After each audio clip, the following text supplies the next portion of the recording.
Welcome to the SAB's June webinar, AI Tomography with Augmented Fluoroscopic Navigation, Real-Time Modalities for Peripheral Bronchoscopy, sponsored by Body Vision Medical. Before we get started with Dr. Cheng and Dr. Cicenia's presentation, I would like to inform you all of your control panel. You all right now are in the listen-only mode. You can ask questions throughout the presentation using the question feature on the control panel. We will answer all of them at the end. At this time, I'm going to hand it over to Dr. Cheng, and he's going to get us started. Thank you, Emily, for the introduction. Let me see. Here we go. All right. First of all, thanks to everyone for making the time to join us this evening to discuss AI tomography with augmented fluoroscopy navigation, real-time modality for peripheral bronchoscopies. We have two speakers, Dr. Joseph Cicenia from Cleveland Clinic and myself from UCSD. It's a pleasure to be here today. Next slide. So today I've thought about my talk. My portion of the talk is really to focus on the question of navigation challenges. This balance between virtual versus reality, and we're going to try to delve into that a little bit more as we go along this conversation. These are my disclaimers. So when I describe navigation bronchoscopy to my patients, I typically say to my patients that we'll go from point A, your mouth, into the lung, and with my bronchoscope and my tools, I'm going to go to the lung nodule, which is point B. And in their mind is usually a straight line going from point A to point B to reach the peripheral nodule in the lung for biopsy. Now, in actuality, that's not the case. In actuality, this is more like the case where point A is the patient's mouth and point B is somewhere in the nethers, where in the peripheral of the lung that hopefully we can get to via circuitous pathway. It almost reminiscence of a trip I took with my wife to Amalfi Coast, and this is what you're seeing here, where we're driving along the highway and literally it zigzags across the cliff right next to the Mediterranean Sea. And if you then think about how we're going from during the procedure time, how we're going from the mouth of the patient to the peripheral nodule, you see that, as we're going through this, there are also other turns that we have to avoid to get to the correct path. And once we get there, the nodule is actually not static. The nodule is actually moving along the patient's respiration. So as a result of that, no wonder we have issues with our biopsy. So how do we perhaps get to our final destination B? And this is one of the pictures we took at Rivoli, a small town a little bit higher up in Amalfi Coast. It's known for its lemons, and to get this wonderful view and hopefully get a diagnosis for our patient. So, and what is that diagnostic yield for navigation bronchoscopy? And that diagnostic yield is really a definition, a word that's very very convoluted, and we can potentially get into that a little bit later. But suffice to say that if you look at these data, going backtrack all the way to 2005 to more recent 2017 data in this review article by Dr. Otu Mehta. You'll see that there's a variety of different yield claimed across multiple different studies, ranging from 33% all the way up to about 94%. And if you draw a line right down the middle, where the most likely the mean is, you hit somewhere around 70%.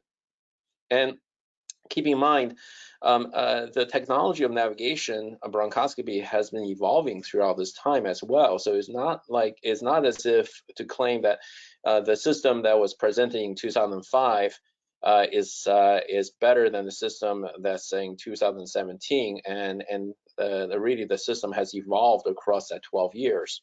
But even with that, we're seeing about a 70% as a potential diagnostic yield.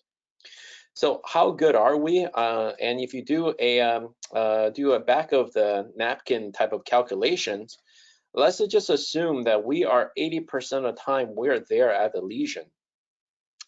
And our pathologists are really good pathologists, and they're correct at 90% of the time. They give you a call on your rapid onsite.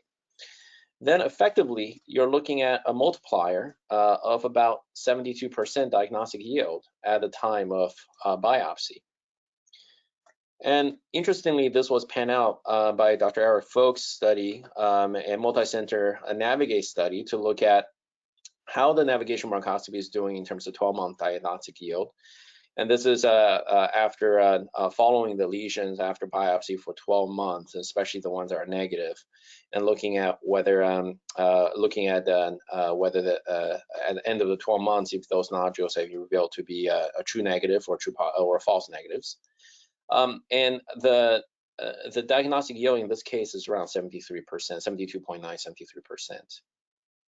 So again, this is where we were around 2018, where we have two major systems out there, where Varian and Medtronic systems, that they're both electromagnetic navigation based. And since then, since 2018, we have other new kids on the block, so to speak. We have both the Monarch and the Ion. Both a tremendous marvel of modern engineering and technologies. I think have their own utility in its own space, which we'll discuss in a little bit later in the slides. And finally, we'll also have other introductions of existing technologies that we kind of adopted from hybrid OR rooms or interventional radiology rooms like Conebeam CT here, where we now can perform real-time confirmation with a CT spin and reaching out to peripheral cystic lesions with high degree of accuracy. And then finally, we also have this system of interest that we're going to delve into tonight, the Longvision system by Body Vision. It uses a novel way of performing navigation bronchoscopy and is non-EM based, is augmented fluoroscopy based, and it will use effectively all the data that you gather from fluoroscopy. And using that fluoroscopy image, the real-time fluoroscopy image, to help to guide your navigation procedure. And we're actually going to go into that slightly a little bit more detail.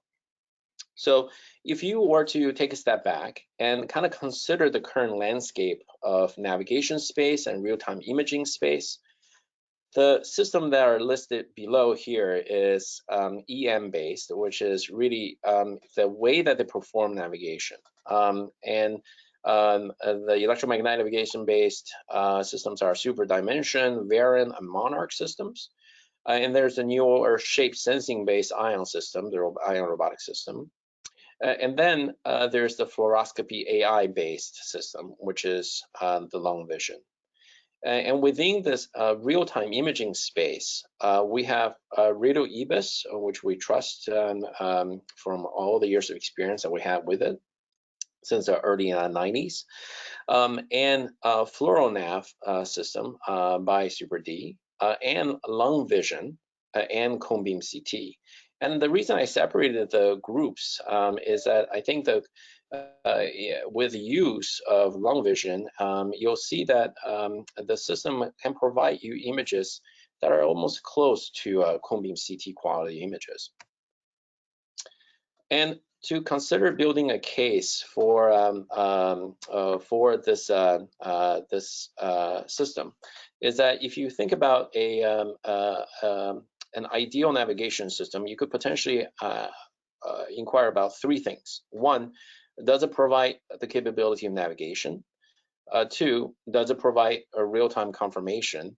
And three, perhaps the best thing to do, the way to approach this is using a fluoroscopy approach that is real-time based, that does not require additional capital investment, such as Conebeam, that can potentially utilize your existing C-arm fluoroscopy to perform the navigation approach.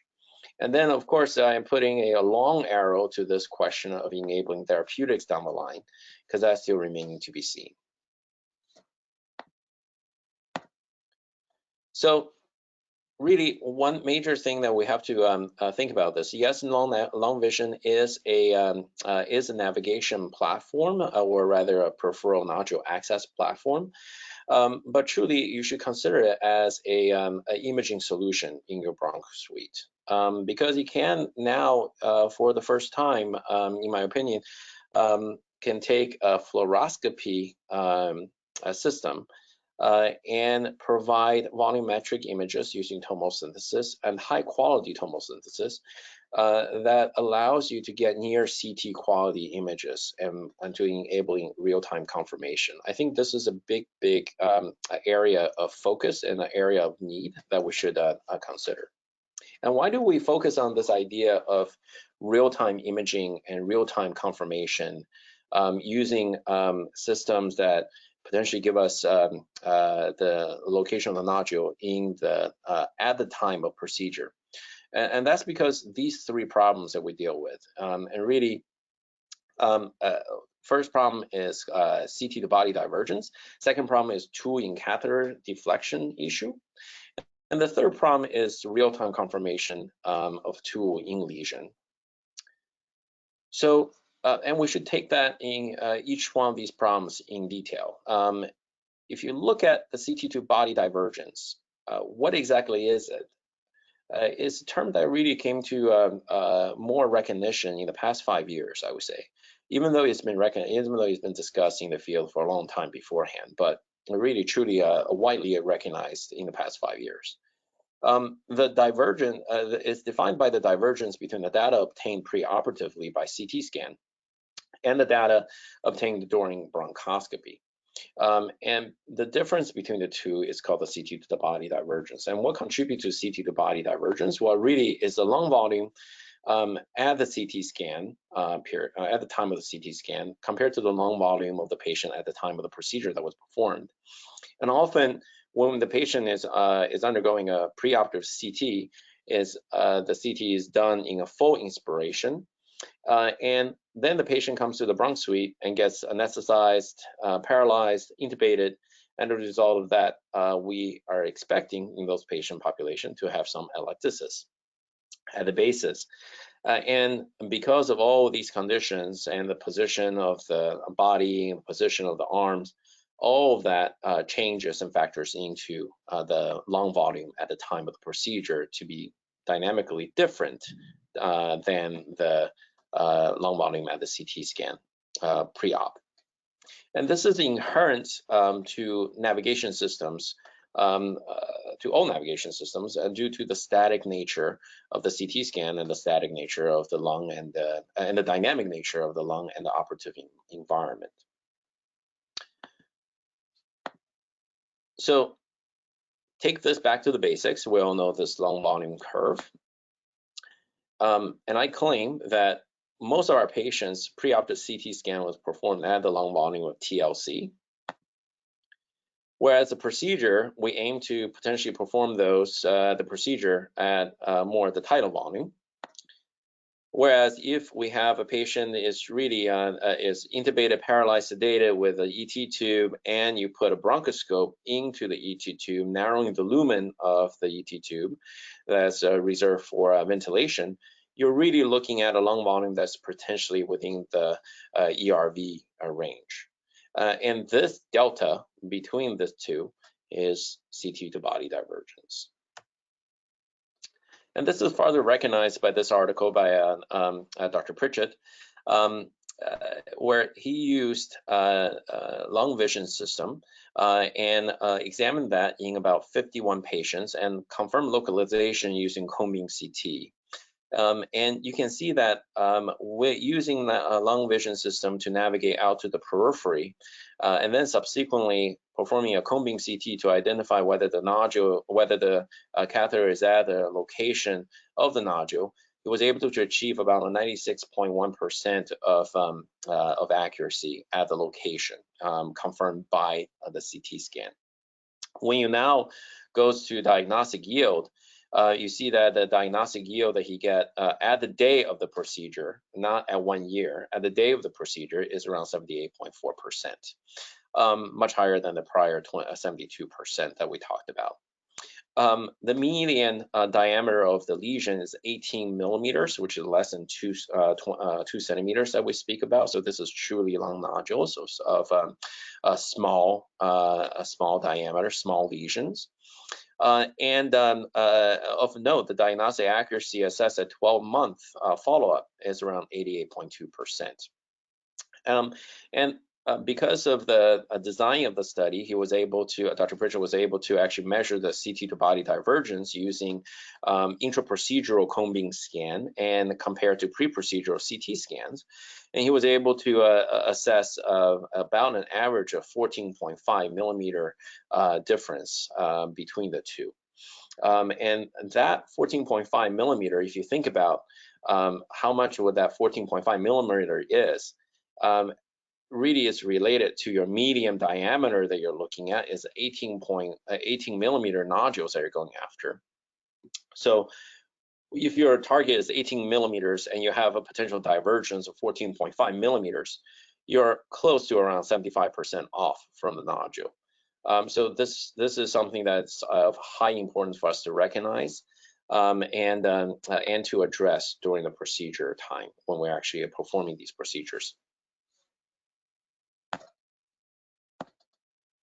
So how do we address or attempt to address CT2 body divergence? And one way that I would like to point out is potentially a ventilation strategy should be considered. In this article, again by Dr. Pritchard and Dr. Folk, they evaluated and presented some of the best practices in guided bronchoscopy. And this is something that assessed also by Dr. Brodra, who is a co-author in this article. And when you look at, when I explain this to my fellows who are in my operating room with me, the way that I explained it is, well, think about we're using open lung ventilation strategy to achieve open lung ventilation strategy to during the bronchoscopy procedure. We're trying to fight off the collapsed alveoli or the atelectasis. So how do they in this proposed ventilation approach? Rapid intubation sequence is rapid intubation to help minimize atelectasis is suggested. In fact, if you can actually use sub 100% O2, so to try to, if the patient can tolerate intubation without pre-oxygenation, is much preferred to avoid atelectasis due to reabsorption from high O2. And ET tube is preferred over LMA in patients because you can then apply increasing PEEP. Jet ventilation have been proposed, although that availability is not very common in the bronch labs across the states, and avoid hyperoxia, really to try to keep intraprocedurally try to keep the FL2 to around 30–40%. As again to try to reduce atelectasis due to reabsorption, and advocate use of a higher than a typical PEEP of 0 PEEP. Sometimes that's using the OR or PEEP of 5. Usual level is advocated to be somewhere around 8 to 15. I have used as high of a PEEP of 20 in a couple of my patients in order to achieve visualization and open lung ventilation. The higher the tidal volume is advocated here, although I am not quite sure if this is going to pan out for this. I don't quite agree with this particular statement of using 10 to 15 cc per kg. The use of paralytic is recommended, and also using APL valve to recruit patients periodically in order to again reduce atelectasis, and one of the major contributors to CT2 body divergence. Of all of these, I think the most feasible ones are the ones that are highlighted in blue. Our anesthesiologists usually don't like to not pre-oxygen on our patients, especially these patients with lung nodules who have COPD as a background of disease. So often it's much harder to argue with them to say, please minimize oxygenation before you intubate and intubate quickly. The ET tubes are easily achieved. You do not need to convince our anesthesiologists to putting large ET tube size. In fact, they looked at that as a challenge in a very controlled setting. So some people will go with an 8.5 to 9 of size of ET tube. Avoid hyperoxia. Once the patient is intubated, you can certainly titrate that down to about 40%, and especially when you're actually adjusting the PEEP to a little bit higher than the typical for anesthesia for our anesthesia colleagues. And using paralytics is common as you're doing the intubation and throughout the procedure, and the APL valve is very easily used to recruit a patient. And the reason I mentioned about this difference in 10 to 12 cc's per kg of ideal body volume is because I would imagine that if we want to really create a static environment, then we should actually try to reduce the volume to as low as possible, so that you do not introduce change during respiration cycle, change to the location of the nodule during respiration cycle.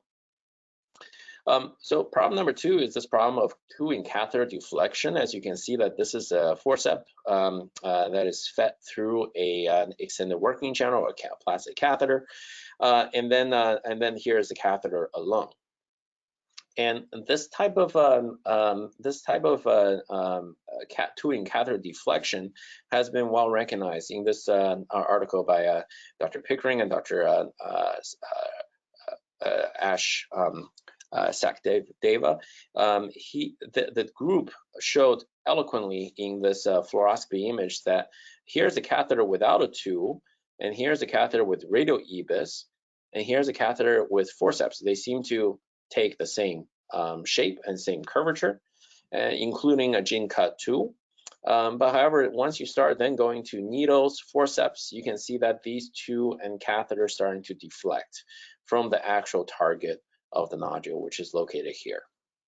So this creates a problem for us when we actually performing biopsy, especially in an area that doesn't have a highlight where the actual nodule is, and especially in this case, you do not even see where this peripheral nodule is. So again, another thing to keep in mind is that the tools are designed in such a way or engineered in such a way that if they are held tightly in a closed position, they will actually introduce more error than if they were held in an open position. So it's often important to tell your support staff when they are performing transbronchial biopsies with you to try not to close those forceps as tight as possible, because it will cause more deflection for you. And finally, real-time confirmation is key here. I think knowing where you are gives you a degree of confidence. For instance, if you are biopsying a nodule here compared to you're biopsying a nodule here, you'll probably be more confident to say to your pathologist that, hey, where truly is in the location of the nodule. And this is farther enhanced by the use of augmented fluoro with Conebeam CT, and also subsequently performing a Conebeam CT spin and showing that the catheter is indeed in the nodule of interest, especially one that is right next to the diaphragm. We all know that the lower lobe lesions are always harder, much harder to achieve, to reach. Now, the reason I haven't delved into Longvision cases is because my good friend Dr. Joseph Cicenia, he's going to speak to you about the various cases, and he have tremendous experience and insights into the Longvision system because of his involvement in its development. And when I would just like to demonstrate to you one of the cases, one of the first few cases that we've done here at UCSD with Longvision, And this is a gentleman who came to us, a 57-year-old gentleman who had this nodule biopsy 3-4 years ago that turned out to be a benign lesion, but on subsequent CT scan, this lesion has grown in size. He came to us and said, hey, I have a benign nodule, but it seems to grow in size. Could you potentially take a look at it? And we recommended for a biopsy. And here's the planning software to create the volumetric map based on the volumetric segment of the nodule based on pre-op CT. And here's the airway segmentation approach, and creating the planning of the navigation track. And here is a procedure after we have navigated to the lesion and what it looks like after a tomo synthesis using a Longvision system. You can see that there's a catheter that's right by the lesion, and we're updating in real time the location of the nodule when we biopsy. Suffice to say that we biopsied this gentleman and turned out that this lesion turned out to be a mucinous adeno-CA, and he was referred for a subsequent resection, and is currently doing very well. So to take home on my side of the talk here, please consider the next steps in peripheral bronchoscopy. And what I mean by next step in peripheral bronchoscopy is when you're looking at technologies, you need to think about what are the technologies that are going to be able to offer the real-time confirmation using as close to the real-time data as possible. The more real-time data that we can use in during the bronchoscopy procedure, the more accurate we will become. And also, those real-time data eventually will be enabling what we're all looking forward to do, which is peripheral nodule access and then subsequently ablation procedure after confirmation of nodule diagnosis. And consider the most essentials, which is technical aspects and anesthesia aspects of the procedure, of training for using the system, of the staff training that is who are assisting you during the procedure, and also in a very cost-conscious environment as we emerge from COVID-19 pandemic. We need to think about the cost of added equipments into our bronch suite and the physical real estate of the bronch suite. So there's all of those considerations that needs to be taken into account as we're moving forward as a field. So with that, I will end, and I will give the control to Dr. Joseph Cicenia, my good friend, who's going to share his experience with you. Thanks, George. You can hopefully everybody confirms that they can hear me. Yes, George, you still there? Yeah, we hear you. We hear you. Okay, great.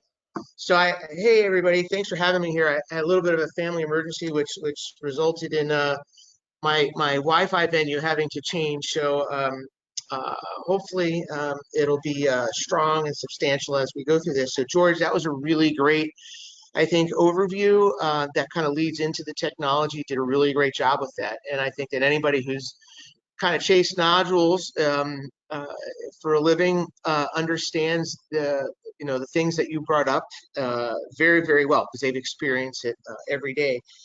So let me see here. So many of you may be old enough to understand or remember the Jimi Hendrix Experience, seminal rock album of the 1970s. And so what I'm going to do is I'm going to give you the Longvision experience. And we're going to I'm going to walk you through the procedure from start to finish. And then after I kind of go through that, because it's such a novel procedure, and then after I do that, I'm going to talk to you a little bit about our experience, our results, and the published results, okay? And somewhere out there, my wife is going, oh my God, I cannot believe you did that. So the obligatory COI slide, I do some consultant work for other companies.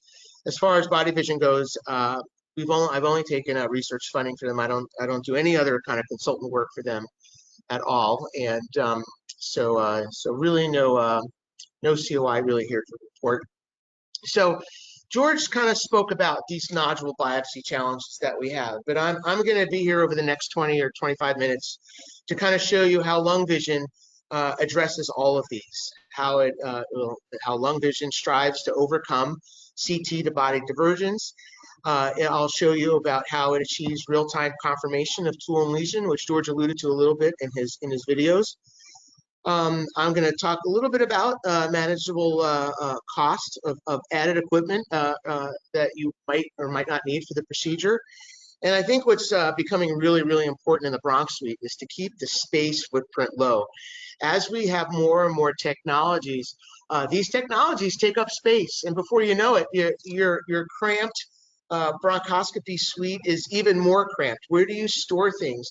Where do you put your equipment? So I think in terms of space footprint, we're going to talk a little bit about that as well. So first off, I think in the true sense of the word, Longvision is not fluoroscopic navigation. I mean, we all refer to it as fluoroscopic navigation, but it really isn't. And if you're really going to use a term, it's really an augmented imaging technology. And really, all augmented imaging is, it refers to any real-time imaging, whether it be fluoroscopy or something else, being augmented by other imaging sources, whether that be CT, ultrasound, whatever. And then you get these multiple imaging modalities, and then they fuse to an image fusion. And these imaging sources could be real-time or historic, but the augmentation in and of itself is real-time. So this technology really is augmented imaging. Now, if I had to put it together in one sentence, Longvision would be an augmented, image-guided navigation in real time, combining catheter tracking with image fusion, utilizing AI to constantly adjust for divergence, followed by augmented image-guided biopsy. It's way too much to say, right? So we're going to kind of condense that into something that I think that puts this kind of sentence into something that it's tangible, that you could actually see and feel. So the brains in the box are really these components here. We have real-time augmented imaging, which, like I said, uses multiple imaging sources simultaneously to guide the catheter to the target. So in Longvision sense, it's going to be fluoroscopy, it's going to be processing of that fluoroscopic image, historic CTs, and sometimes even ultrasound. There's computer vision, which will compensate for dynamic anatomic variability that occurs while a patient is, breathing and laying down on a bed. There's machine learning, right, which will allow for robustness of the procedure by integrating historical experience into the current algorithms. Machine learning, another word for, AI or artificial intelligence. There's cloud computing, which kind of takes all the experiences of all the Longvision users around the world and kind of uses that experience and pushes it together to kind of create that machine learning or AI that makes every procedure better than the last procedure itself. And Longvision sort of has these algorithms that integrate all these technologies in real time to kind of make the overall output very precise and very efficient. So here's sort of the setup of, and it's a pretty straightforward setup. There's the tablet, there's the board, and there's the unit. And that is Longvision in and of itself. Now, what Longvision does, as we talked about, is it integrates other imaging technologies, right? So in my room, there's your tablet, very small tablet, a little bit bigger than an iPad. There's your location board. It's not an electromagnetic board. It's just, and we'll talk about the board in just a second. That board has all these little beads in it that you could see above that gives you this sort of image, right? There's your unit, and there's your bronchoscope with the catheter inside, and there's your fluoroscope. Now, if I back all of this up and go back to here, really all we need to do a successful Longvision is stuff that we already have, except for that board and except for their base unit, okay? The fluoroscopy, I already have. The bronchoscope, I already have. The bed, I already have. The imaging equipment, I already have. There's nothing extra that we have to kind of put here to make this work. Longvision takes what we already have and makes it work. So what's the workflow? Well, George went through that a little bit, and I'll go through each of these in a little bit more detail, but there's planning. So there's identification of the nodule and the lobe in which it sits. We segment the nodule, and then we identify the airway path to the nodule, just like you're kind of used to maybe with other navigation technologies. And then there's registration. We'll talk a little bit about that.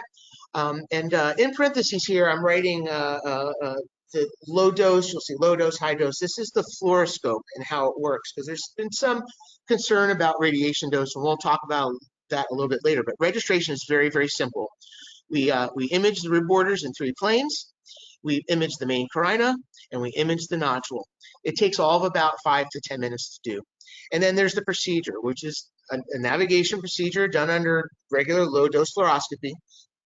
There's a verification of catheter and lesion, either with radial EBUS or a C-arm spin. And then there's the biopsy. And a biopsy can be done under regular fluoro, or if you really want to be cool and look at tool and lesion, you could do another spin here as well. So here's planning, and George showed you a little bit about this before, but basically what happens is you'll identify the lesion, right? You choose the lobe in which the lesion sits. You'll mark the center of the nodule, right? You'll start to segment. You'll mark the borders, which will then institute a segmentation of that nodule. As it's happening here, you can see the little red dots, segmentation happening. And then after that, you'll identify the airway. You'll identify the airway that takes you to the lesion. You'll mark the right airway, and then you'll get a little pink or purple line, however you see it, and that's the airway to the lesion. Okay.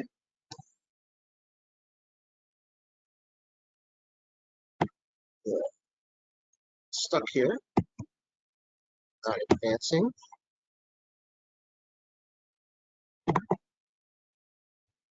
Uh-oh.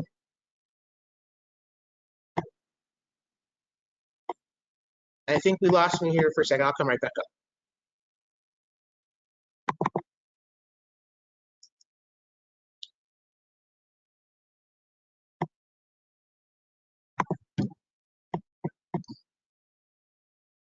Okay, sorry about that, everybody. Let's just get back to where we were. There we go.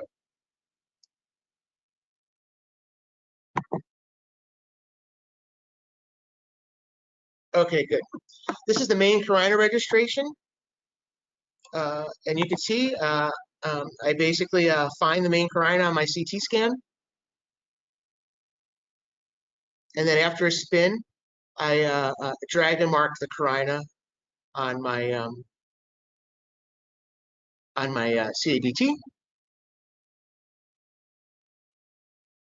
And then we'll line up the 2 carinas. Okay, pretty simple, right? Pretty slick.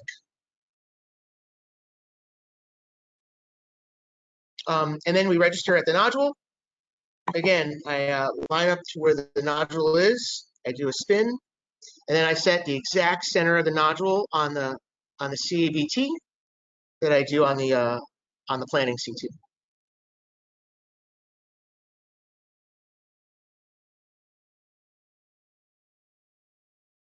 Okay. And then there's a navigation portion, which I think a lot of you have seen already. This is the superimposed pathway over my fluoroscopic image. You can see the purple is where I need to go. The yellow is the nodule, and I'm sending out my catheter out towards that nodule. And eventually I'm going to get that image with my radial probe, which means I'm there, I'm a little off center.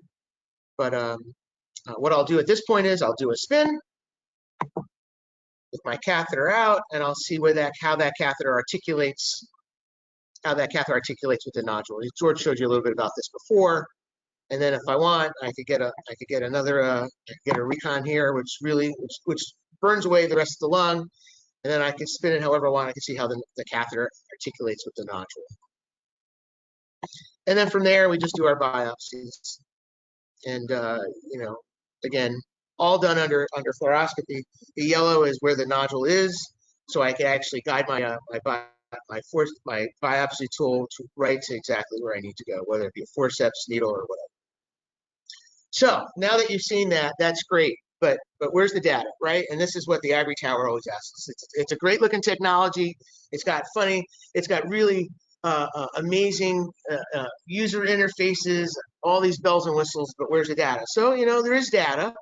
And 2 main sources of data are Dr. Pritchett's publication in JOVIP, And then our publication, which is a multi-center trial in JOBOP as well. Okay, here's Mike's here's Mike's data that George showed you a little bit earlier, and you could see that. Sorry about that. Mike had a pretty standard distribution of nodules. About 74% were in the upper lobes, about a quarter of them were in the lower lobes. I think kind of what we see in practice. Nodule sizes pretty much favor sub 20 millimeter nodules. And you can see his localization is super high, close to 95%, with the same day diagnostic yield of 78%, which is pretty darn good. It's very similar to our multi-center trial. We were, I think, about 6 different centers doing this. Early stages of the technology, very similar. Most of the nodules were upper or middle lobes, only about 30%, a third of which were in the lower lobes. Again, fairly equivalent distribution of nodule sizes. And then you can see here that we had a 93% localization rate, which is 75% diagnostic yield. So multiple places, multiple geographic areas, all kind of coming in around the same localization diagnostic yield. This is I asked our research people to pull our last 80 or so cases. We've done about 250 at the Cleveland Clinic over the past several years. This is our data over the past 80 cases, and you can see we have a relatively high, again, lesion localization and a relatively high diagnostic rate, 81%. In 2021, about 83% with a diagnostic rate of 83%. This is across 6 users at the Cleveland Clinic. And you may notice that in Q1 and Q2, we were doing a little bit better, and that's because of some technology enhancements that I'll show you. I think the important thing to see here is that over the timeline that this has been out, over the past 4 years or so, you could see that, or at least I've seen, because I've worked with them for that long, that the company's been really dedicated to making things better, okay? They're dedicated to making their software better, to making their catheters better, to making their UI better. And as time has gone on, we've made these little leaps of technology, and that has made us better.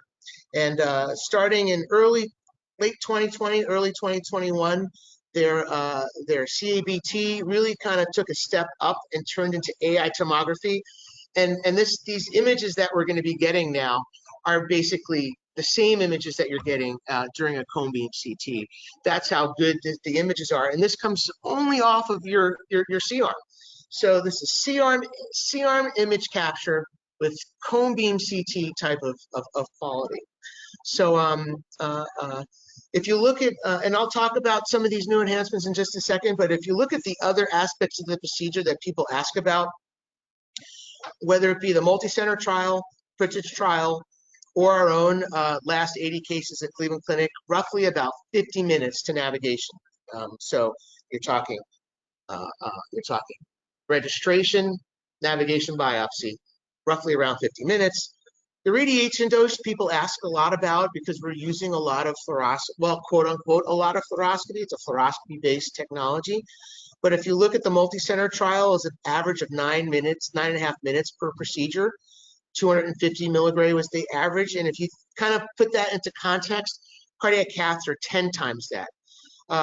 Chris Badra out in Chattanooga had a poster in 2018, which again, when looking at millisieverts as an effective dose, 2.76 on average, and again, about 4 to 5 times that in a cardiac cath. So we're using radiation, but at low doses, and I don't think it's the concern that everybody thinks it has. In terms of cost, again, we don't use expensive EM catheters. Really, the only disposable catheter that we have for this procedure is their own catheter that you have to use for this procedure. Which is much less. I can't comment too much on price because I don't know what everybody else's price is, but I suspect it's pretty substantially lower than EM catheters. And if you look at the convenience, look, I showed you what this was. It's a very small space footprint. It's a control unit and it's an iPad and that's it. So the other nice thing about this is that you use any size or brand of C-arm. It could be a 9-inch detector, a 12-inch detector, a Siemens, a Philips, anything. So whatever you have, that's what we could use. And look, you could do it in the Bronx suite. You don't have to take your equipment down to the Conebeam space to do it. So all of this stuff kind of fits into that small space footprint that I talked about before. So here's the future, and you know what everybody's used to seeing in a lot of these videos, and what George is used to seeing, and everybody else is this CABT type of image. This is what you see on the left. But this AI tomo reconstruction that is now available really gives you Conebeam-like quality, really gives you really nice image quality, and I think it's really enhanced the procedure pretty significantly. So again, here's you can see the difference between CABT and these tomo images that you're getting. And you know, the other great thing about these AI tomo images is you could spin that however you want. Here, I spun that image into LAO45 and RAO45, which is a lot of where we do our navigations. We don't do it in the AP plane. We really do it in these orthogonal planes, which gives you better vision of the airway pathway. So really, really nice, I think, upgrades that the company has provided for us. So, you know, in summary, bronchoscopic nodule biopsy technology overall, whether you know you're at Longvision or some of the other technologies, has really experienced significant advances in the past 10 years, even more so in the past 2 to 5 years. Biopsy, though, still limited by several difficult to control factors, right? CT body divergence, real-time imaging, you know, the lack of real-time imaging, inadequate biopsy tools, or biopsy tools that just don't work for you in the periphery, cost, and now space.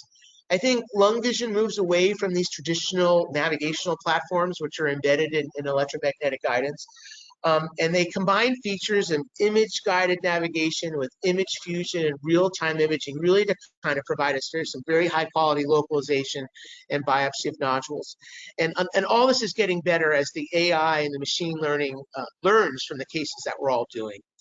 And I think that when you look at a technology, one of the major criticisms of any new technology, right, is well, that worked really well for this guy in this center, but how does it work in the real world? But what we're seeing is that across multiple centers, whether it be our multi-center trial, which was a bunch of centers that were both academic and community-based, we have very similar outcomes to what Mike Pritchett is getting out in North Carolina, and in parallel, simultaneously, what Chris Bodger is getting out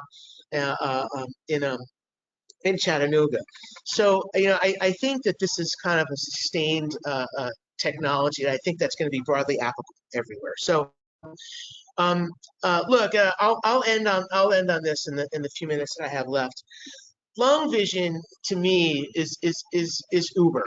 So what's the Uber strategy? What does Uber do? Uber connects customers with underutilized, unused resources like cars and drivers, and they integrate existing technology that was being used for other things like GPS systems, smartphones, data messaging, and they developed these algorithms that connected all of these existing technologies, with the end result being that they connected the customer with the resource in a cost-effective and very efficient way, right? And Longvision, you know, the parent company Body Vision, but Longvision does the same thing.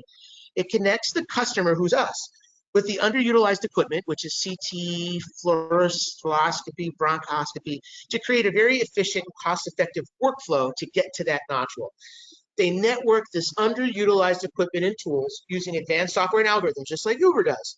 And they create this synergy, which provides these outcomes that are more effective, more cost-effective, and efficient, and just as effective as some of these other technologies. So you know, I like using the Uber strategy. It really, I think, pulls together the technology really, really well. So with that, I'll say thank you.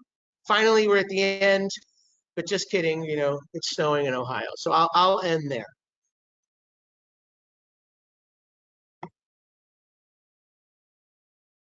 All right.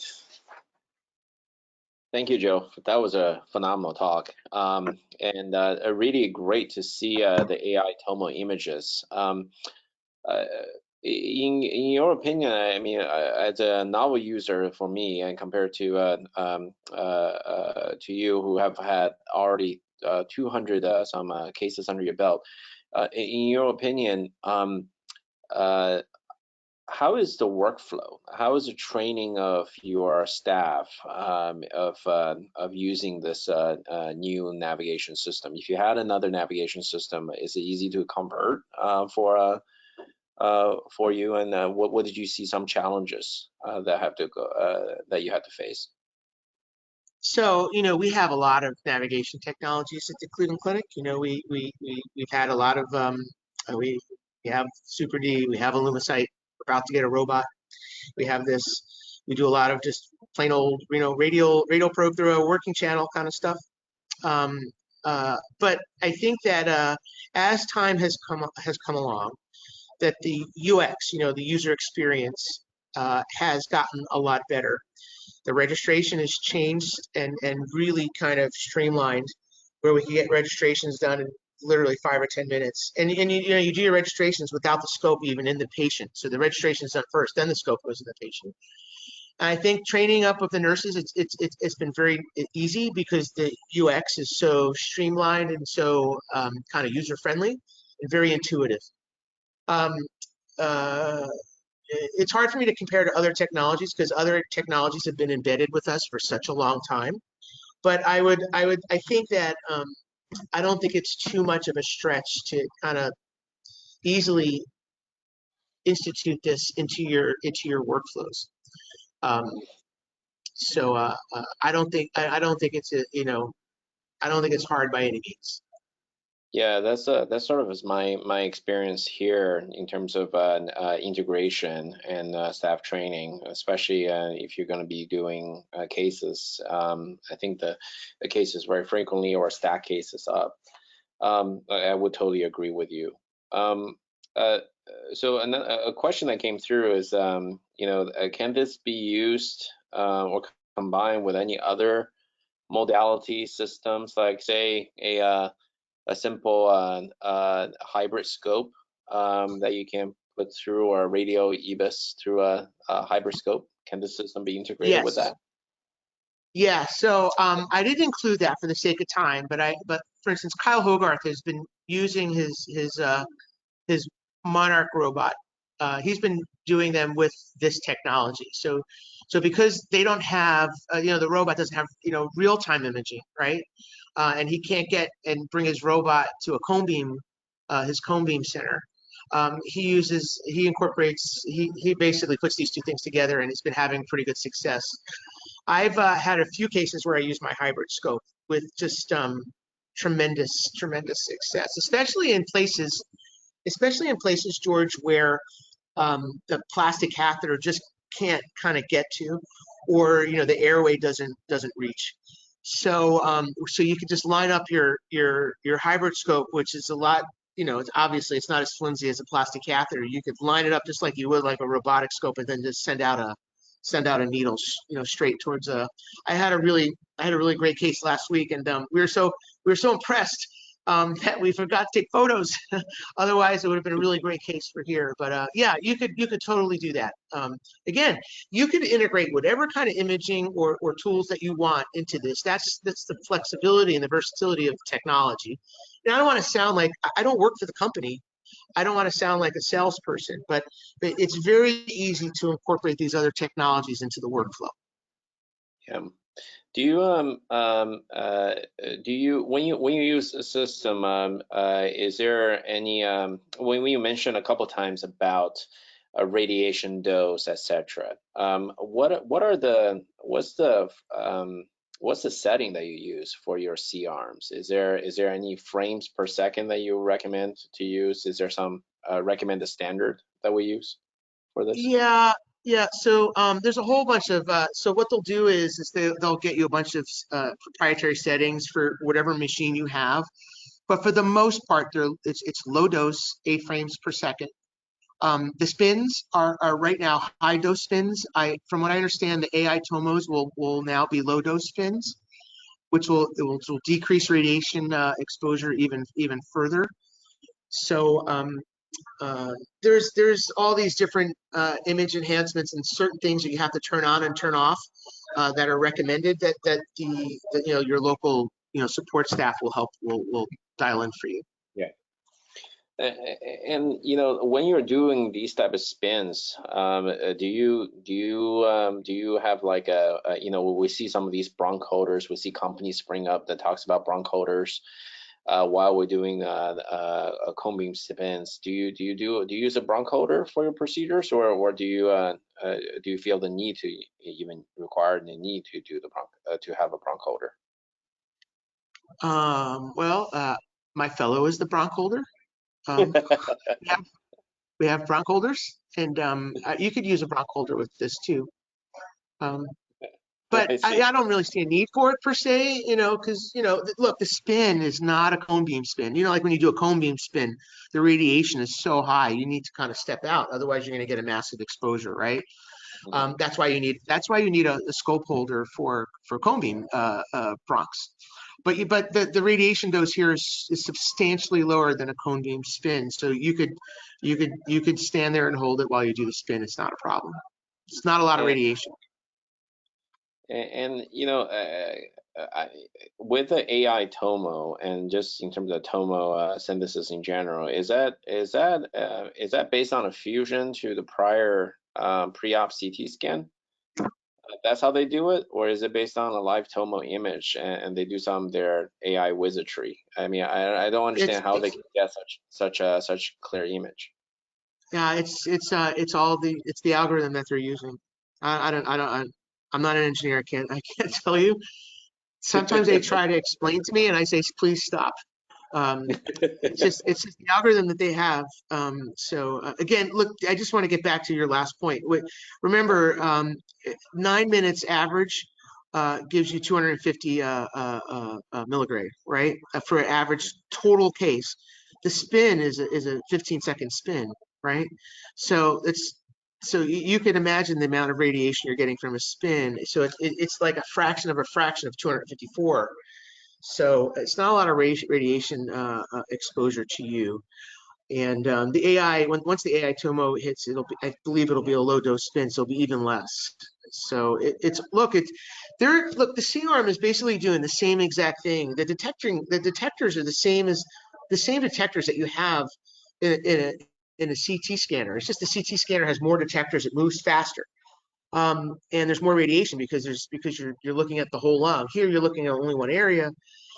So the algorithm is, it's not doing anything. It's not the CAT scan that gives you a better image. It's the algorithm that's used. And it's the same thing here. It's just taking the digital. It's taking the digital information, applying an algorithm, and giving you this image. And it's pretty impressive what they've done, I have to say. Yeah. I have to say I really like the digital zoom option they have for really zooming in on the region where you're doing the biopsy without the actual physical mag being increased. I think that also drops the radiation, no? I think it does too. Yeah.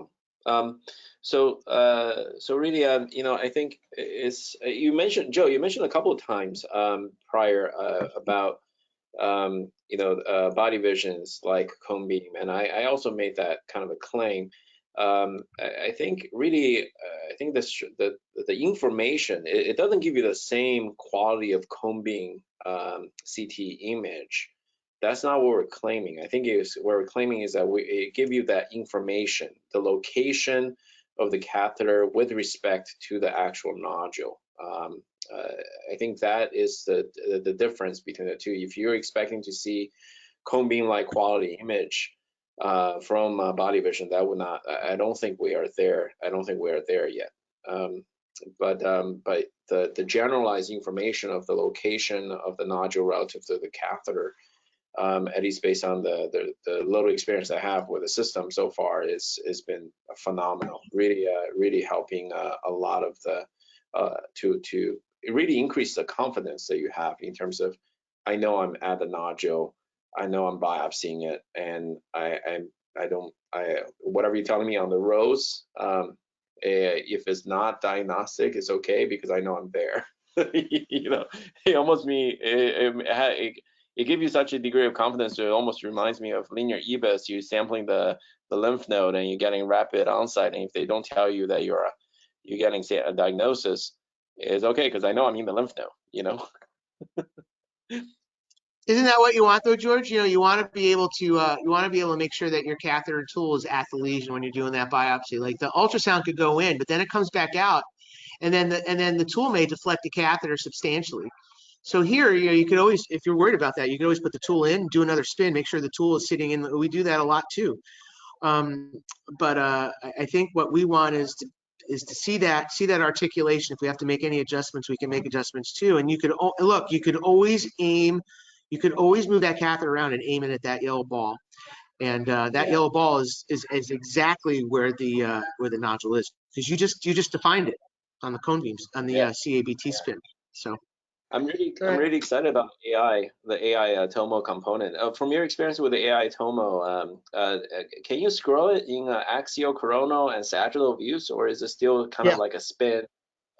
So you can't. No, you could scroll it. You could scroll it just like you could on a CBCT.